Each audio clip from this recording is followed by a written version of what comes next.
Summer heat ను cool shades తో beat చేయండి. Mister opticals mister cool offer up to 75% of in summer glasses. బంగారం పైన రకరకాల ఆంక్షలు వస్తున్న వేళ డిజిటల్ గోల్డ్కి డిమాండ్ పెరుగుతుందా? అసలు డిజిటల్ గోల్డ్ని కొనడం అనేది ఎంతవరకు సాధ్యం? దీనిలో ఇచ్చేటువంటి నంబర్స్కి అకౌంటబిలిటీ, రియాలిటీలో దాన్ని కన్వర్ట్ చేసుకోవడానికి ఉన్న అవకాశాలు ఏంటి? అసలు రెగ్యులేషన్స్ ఏమైనా ఉన్నాయా లేవా? ఈ అంశాలను విశ్లేషించే ప్రయత్నం చేద్దాం. మనతో పాటు మార్కెట్ అనలిస్ట్ ప్రభు గారు ఉన్నారు. ప్రభు గారు నమస్తే. నమస్తే అండి. సార్, బంగారం గురించి చెప్పగానే ప్రధానమంత్రి గారు చెప్పిన స్టేట్మెంట్లే ఇప్పుడు హైలైట్ అవుతా ఉన్నాయి. ప్రజెంట్ ఉన్న సిచ్యుయేషన్లో మీరు బంగారాన్ని ఫిజికల్ గోల్డ్గా కాకుండా డిజిటల్ గోల్డ్గా చూడండి అని కూడా మళ్ళీ ప్రధానమంత్రి గారే చెప్పారు. ఏంటి అసలు ఈ డిజిటల్ గోల్డ్, ఫిజికల్ గోల్డ్ ఏంటి? ఒకవేళ బంగారాన్ని డిజిటల్లో మనం బుక్ చేసి పెట్టుకుంటే దాని వ్యాలిడిటీ ఎలా ఉంటుంది? అంటే ఎలక్ట్రానిక్ గోల్డ్ రిసెప్ట్స్ ఈజీఆర్ కొత్తగా వస్తుంది. అంటే గోల్డ్ మార్కెట్ కి ఇది కొత్త చాప్టర్ అనుకోవచ్చు ఒక రకంగా. అంటే ఎందుకు ఇది తెచ్చారు అంటే అంతకు ముందు వ్యతిరేకత వచ్చింది కాబట్టి. మీ దగ్గర ఎంత ఉందో డిక్లేర్ చేయాలి, తాతల తరం ఉన్నది మీరు సంపాదించింది కానీ టోటల్ గోల్డ్ అసలు ఎంత ఉంది, ఒక ఇంట్లో ఒక ఫ్యామిలీకి ఎంత ఉంది డిక్లేర్ చేయమంటే భయపడ్డారు, వాయిస్ వినిపించారు అంటే లేడీస్ అందరూ. సో డెఫినెట్ గా దాని అనుగుణంగా గవర్నమెంట్ కూడా వెనకడుగేసింది. సో యాక్చువల్లీ ఇది నిజంగా ఒక గేమ్ చేంజర్ అనుకోండి. అసెట్ క్లాస్ లో గోల్డ్ కూడా దీన్ని చేయడం, గోల్డ్ ఎలక్ట్రానిక్ గోల్డ్ రిసెప్ట్స్. ఎందుకంటే మీకు సోవర్జిన్ గోల్డ్ ఉంది చూస్తే గవర్నమెంట్ ఆపేసింది ఇంట్రెస్ట్ పే చేయలేక. సో ఇది కొత్త పద్ధతి. ఎలక్ట్రానిక్ గోల్డ్ రిసెప్ట్స్ అంటే మన దగ్గర గోల్డ్ ఏదన్నా ఉంటే ఆ గోల్డ్ కనుక మనం డిమెటీరియలైజ్ చేసుకోవచ్చు. డిమెటీరియలైజ్ చేసుకున్నప్పుడు ఆటోమేటిక్ గా డిమాట్ చేసినప్పుడు మనకి అది ఎక్స్చేంజ్ లో ఈక్విటీ ఎలా ట్రేడ్ అవుతుందో గోల్డ్ కూడా కమోడిటీస్ లో కాకుండా ఈక్విటీలో కూడా ట్రేడ్ అయ్యే అవకాశం ఉంది. కాబట్టి దాని గ్రోత్ కొంచెం తేడా రావచ్చు, బయింగ్ సెల్లింగ్ బట్టి. సో డిమాండ్ బట్టి ఇది కావచ్చు, ఈక్విటీ లాగా చూద్దామనే ఉద్దేశంతో ఉన్నట్టుంది. కమోడిటీస్ నుంచి అసెట్ క్లాస్ తీసుకొచ్చారు అనమాట. సో వాల్యూమ్ కూడా బిల్డ్ అవుతుంది. అంటే ఎక్కడ కొంటే ఇది సేఫ్? ఎందుకంటే చాలా మంది ఈ ఆన్లైన్ లో, వెబ్సైట్ లో, వాటిలో వీటిలో చూపించి మీకు ఇన్ని పాయింట్స్ వస్తాయి, అన్ని పాయింట్స్ వస్తాయి అని చెప్పని లెక్క చూపించి ఫైనల్గా కన్వర్ట్ చేసి నాకు డబ్బులు కావాలంటే మాత్రం ఇచ్చే పరిస్థితి లేదు, కంపెనీలు ఎత్తేస్తున్నారు. సో డిజిటల్ గోల్డ్ నమ్మే పరిస్థితి లేదనే విమర్శలు కూడా వస్తాయి. ఇది ఏది సేఫ్? పాయింట్స్ కోసం అంతే కాదు కానీ ఇన్వెస్ట్మెంట్ యాంగిల్ లో డిజిటల్ ఒక రకంగా సేఫ్. ఈటీఎఫ్ కానీ దానికంటే డిజిటల్ గోల్డ్ రిసిప్ట్స్ కానీ ఇది కొత్తది. గోల్డ్ ఎలక్ట్రానిక్ గోల్డ్ రిసిప్ట్స్ కొత్తది. అంతకుముందు మన ఈటీఎఫ్సే కదా పెట్టుకుంది. ఈటీఎఫ్స్ పెట్టుకున్నప్పుడు ఎక్స్పెన్స్ రేషియో తక్కువ ఉంది, మిగతా వాటికంటే కొంచెం ఉంది. ఈ మధ్య కాలంలో వాళ్ళు కూడా మ్యూచువల్ ఫండ్స్ కూడా ఎక్స్పెన్స్ రేషియో కొంచెం పెంచి ఎక్కువ తీసుకున్నారు. 0.5 to 1% తీసుకోవాలి. ఆ రేంజ్ లో నియర్ టు 100%. స్టార్టింగ్ లో 0.5 తీసుకునేవాళ్ళు, పెద్ద పెయిన్ అనిపించేది కాదు. 1% చేస్తున్నారు కాబట్టి కొంచెం ప్రాఫిట్స్ అనేది కొంచెం తగ్గుతున్నాయి అనే ఒక రకంగా. సో ఇది మెయిన్ ఇన్వెస్ట్మెంట్ ఇన్స్ట్రుమెంట్. అంటే గోల్డ్ ఒక ఇంటిగ్రేటెడ్ ఇది కాకుండా మెయిన్ స్ట్రీమ్ ఇన్వెస్ట్మెంట్ ఇన్స్ట్రుమెంట్ అవుతుంది ఇప్పుడు. సో నిజంగా ఈజీఆర్ కనుక వస్తే ఈక్విటీకి, బాండ్స్ కి కంపేర్ చేసుకున్నా ఇవి ఎట్లా ఈజీ ఆఫ్ ట్రేడింగ్ ఎలా ఉన్నాయో ఇది కూడా అలా అయిపోతుంది గోల్డ్. సో అలా చేద్దామని ఉద్దేశం ఉంది. ఎందుకంటే ట్యాక్స్ విపరీతంగా వస్తుంది కదా గవర్నమెంట్ కి. ట్రేడింగ్ అవుతుంది, ఎన్ఎస్సీ లో కనుక లిస్ట్ అవుతుంది, ట్యాక్స్ అనేది ఎస్టీటీ కానీ చార్జెస్ కానీ ఉంటాయి కదా. సో అందుకని 4th స్టార్ట్ చేస్తే 4th May స్టార్ట్ చేశారు. ఇది దాదాపుగా సేమ్ డే 1000 tons ఇది అయిపోయింది, డిమెటీరియలైజ్ అయింది ఒక రకంగా. అంటే రెగ్యులేటెడ్ ఎక్స్చేంజ్ ట్రేడెడ్ అంటే ఒక గోల్డ్ ని డిజిటల్ గా ఇది చేసుకోవడానికి ఎవరికి వాళ్ళు స్వచ్ఛంగా చెప్పచ్చు అనేది కొంచెం ఇది చేయాలంటే దాని మీద ఇంట్రెస్ట్ వర్కౌట్ అవుతుంది, దారి చూపించినట్టున్నారు. సో డెఫినెట్ గా it will become not a dead investment. Future లో దాని మీద కూడా రొటేషన్ అయ్యే అవకాశాలు ఉన్నాయి.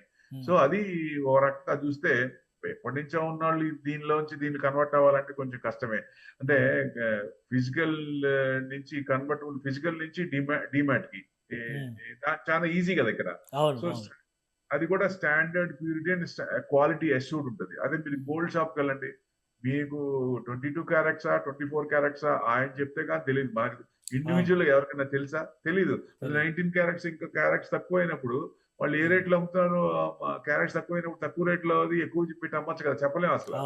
సో ఇది ఇక్కడ 100% గ్యారంటీ ఉంటుంది. ఏది క్లిస్టర్ క్లియర్ గా స్టాండర్డ్ ప్యూరిటీ ఉంటుంది, క్వాలిటీ అష్యూర్డ్ ఉంటుంది. కాబట్టి దీంట్లో ఒక రకంగా సేఫ్. ప్లస్ మీరు ఇంట్లో 1 kg బంగారం పెట్టుకుంటే నిద్రపట్టుద్దా? సమస్య లేదు. ఎప్పుడు ఊరు వెళ్ళామనుకోండి, పరిస్థితి ఏంటి వచ్చేదాకా మళ్ళీ తాళాలు కరెక్ట్ గా ఉంటాయో లేదో తెలియదు కదా. సో ఆ భయం కూడా ఉంది కదా, సెక్యూరిటీ కూడా ఉంటుంది కదా. ఈటీఎఫ్ లో వీటిల్లో పెట్టుకున్నప్పుడు 100% సెక్యూరిటీ కూడా ఉండే ఛాన్స్. సో అందుకని కానీ సేఫ్ ప్లాట్ఫామ్స్ ఏమి ఉన్నాయి సార్ ఈ డిజిటల్ గోల్డ్ లో? ఏదో ఈజీఎఫ్ లో మనం ఇన్వెస్ట్ చేయాలంటే అంటే స్టాక్ mutual funds మార్కెట్ కాకుండా ఇంకేమన్నా ప్లాట్ఫామ్స్ ఉన్నాయా? అదే ఇప్పుడు మొన్నటి దాకా ఈటీఎఫ్ ఫండ్ లో ఒక ఫండ్ లో మన యూనిట్స్ తీసుకొని వాళ్ళు ఏం చేస్తారు, గోల్డ్ ప్రైస్ ట్రాక్ చేస్తూ ఆ ఎన్ఏవికి లింకప్ చేసేవాళ్ళు. సో దాని అనుగుణంగా వచ్చేది. ఇక్కడేమో ఇప్పుడు కొత్తగా వచ్చేది ఏంటంటే లేటెస్ట్ ట్రెండ్ ఈజీఆర్ఏ, అంటే డైరెక్ట్ ఓనర్షిప్ కదా. ఇక్కడ ఏంటి, వాళ్ళేమో ఫండ్ చేసి గోల్డ్ లింక్ చేసి దాన్ని అనేవి పెంచుతున్నారు. ఆ డిఫరెన్స్ ఉంది ఇక్కడ. ఇక్కడేమో డైరెక్ట్ ఈజీఆర్ అంటే డైరెక్ట్ ఓనర్షిప్ ఉంది. ఒకవేళ మీరు దాన్ని డిమాట్ చేసిన తర్వాత లేదు నాకు ఫిజికల్ గా కావాలి అంటే రీమాట్ కూడా చేసుకోవచ్చు దాని నుంచి. అదే మీకు ఈటీఎఫ్ అయితే చేయగలమా, రిడీమ్ చేయడం తప్ప.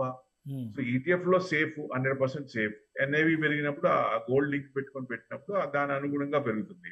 అదే మీకు ట్రేడ్ అవుతుంది అనుకోండి, it's like equity, it's like bond and easy trading అన్నప్పుడు this a lot of difference. మంచి ఆలోచన ఇది. సో ఎందుకంటే ఇండివిజువల్ గా కూడా వాళ్ళు ఇన్వెస్ట్మెంట్ చేస్తే దాని మీద కొంచెం ఇంట్రెస్ట్ వర్కౌట్ అవుతుంది. సో ఈక్విటీ ఇబ్బంది పడుతున్నప్పుడు గోల్డ్ మీద కొంచెం ఇంట్రెస్ట్ వస్తే ఎవరికైనా కొంచెం సంతోషంగానే ఉంటది కదా. సో అది మంచి పాయింట్ తీసుకోవచ్చు. ఆ లెవెల్లో కొంచెం వస్తే గవర్నమెంట్ ఫ్యాంటాస్టిక్ గా ఇంట్రెస్ట్ ఎక్కువ వస్తుంది అనుకోండి. అంటే ఇప్పుడు ఫిజికల్ గోల్డ్ కి సంబంధించి మార్కెట్ లో పెరుగుతున్నటువంటి రేట్లు కానీ, ఇంపోర్ట్ పైన వస్తున్నటువంటి రెగ్యులేషన్స్ కానీ, వీటన్నిటికీ ఒక సొల్యూషన్ గా ఈ డిజిటల్ ప్లాట్ఫామ్ మనం చూడొచ్చా? చూడొచ్చు, 100% చూడొచ్చు డెఫినెట్ గా. అంటే అసెట్ క్లాస్ లో ఇదివరకు చూసినట్టు కాకుండా డిఫరెంట్ ఈక్విటీ బాండ్స్ చూసినట్టుగా ఆ లెవెల్లోనే ఇది కూడా ఆ కోవలోనే చెందుతుంది ఇది. సో డెఫినెట్ గా మంచి తరుణే కదా అది. It's positive. కొనుక్కొని ఎప్పుడుకో సంవత్సరానికో ఎప్పుడుకో పెళ్లిలో ఫంక్షన్లు వచ్చినప్పుడు బయట తీయటం తప్ప మిగతాది లోన్ తీసుకోవడం లేకపోతే ఇట్లాంటివి చేస్తూ ఉంటారు కదా. సో లేదా బ్యాంక్ లో పెట్టుకుంటారు, లాకర్ లో పెట్టుకుంటారు. డెట్ ఇన్వెస్ట్మెంట్ దాని మీద ఏం రాదు కదా. 10 ఏళ్ళ తర్వాత కూడా అదే ఉంటుంది. ప్రైస్ పెరిగితే తప్ప. మామూలుగా అయితే అంతే కదా. ఈ 5-6 ఇయర్స్ అంతకుముందు గోల్డ్ మీద ఎంత రిటర్న్స్ ఎక్కడ ఉంది, అంత లేదు కదా. ఈ 5-6 ఇయర్స్ విపరీతంగా చేంజ్ వచ్చింది, ర్యాపిడ్ చేంజెస్. సో ఎప్పుడైతే సెంట్రల్ బ్యాంక్స్ కొంటున్నాయో అక్కడి నుంచి మార్పులు వచ్చినాయి విపరీతంగా, దాని అనుగుణంగా పెరిగినాయి. సో మెయిన్ దీనికి రెగ్యులేటర్ అంటే సెబీ రెగ్యులేటర్ ఉంది. సో అది కూడా ఈటీఎఫ్ కి ఎలా రెగ్యులేటర్ లో అంటే ఇప్పుడు మామూలుగా సింపుల్ గా ఫోన్ పేలో, గూగుల్ పేలో వాటిలో కూడా గోల్డ్ లో ఇన్వెస్ట్ చేయండి, 10 రూపాయలు పెట్టండి, 100 రూపాయలు పెట్టండి, అట్లాంటివి కూడా వస్తున్నాయి. అవి నమ్మొచ్చా? ఓన్లీ సెబీ రెగ్యులేటెడ్ ప్లాట్ఫామ్స్ మాత్రమే మనం తీసుకోవాలి? గవర్నమెంట్ సైట్స్ ఉన్నాయి, గవర్నమెంట్ సైట్స్ నుంచే గోల్డ్ కొనాలి. ఇప్పుడు సపోజ్ ఈ డిజిటల్ ప్లాట్ఫామ్ లో ఇఫ్ సంథింగ్ గోస్ రాంగ్ ఎవరు అడుగుతారు? ఆన్లైన్ లో ఓపెన్ చేస్తారు. ఇది ఆన్లైన్ కి ఇదే ప్రాబ్లం. ఇప్పుడు online government related sites, government related ఆ సంస్థల నుంచి కొనుక్కోవడం అంటే వెల్ అండ్ గుడ్, బాగానే ఉంది.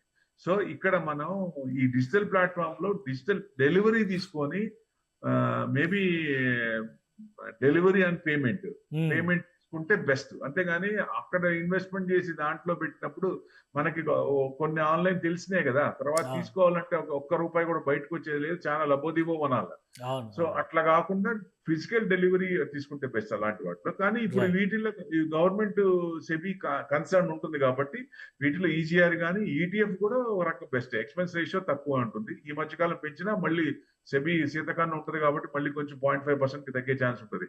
సో అది ఈ రెండు బెస్ట్. అంటే లేటెస్ట్ ఈటీఎఫ్ మీద ఎన్ఐవి పెరిగితేనే కొంచెం వస్తుంది. ఇది గోల్డ్ మీద ట్రేడ్ అవుతుంటే కొంచెం మూవ్మెంట్స్ వస్తాయి కాబట్టి దీని మీద ఈటీఎఫ్ మీద ఎక్కువ ప్రాఫిట్స్ వచ్చే అవకాశాలు కనపడుతున్నాయి. రైట్. థ్యాంక్ యూ సార్ విశ్లేషణ అందించినందుకు. ఇది గోల్డ్ పైన ఇన్వెస్ట్మెంట్ చేయాలనేటువంటి వాళ్ళకి సెబీ ఏదైతే సర్టిఫై చేసినటువంటి ప్లాట్ఫామ్స్ ఉన్నాయో వాటిపైన మాత్రమే భరోసా ఉంచుకోవాల్సినటువంటి పరిస్థితి ఉంటుంది. ఆన్లైన్లో పెట్టే ప్రతి దానిలో గోల్డ్ ఇన్వెస్ట్మెంట్ ఎప్పటికీ కాబోదని చెప్పని ప్రభు గారు చెప్తున్నారు. మరోవైపు నుంచి కేంద్రం తీసుకొచ్చినటువంటి రెగ్యులేషన్స్ ఆధారంగా చూస్తే గోల్డ్ బాండ్స్కి సంబంధించి ఇవి బెస్ట్ ఇన్వెస్ట్మెంట్స్గా కన్సిడర్ చేయడానికి కూడా అవకాశం ఉందని ఆయన విశ్లేషిస్తున్నారు. ఇది స్పెషల్ డిస్కషన్. Keep watching.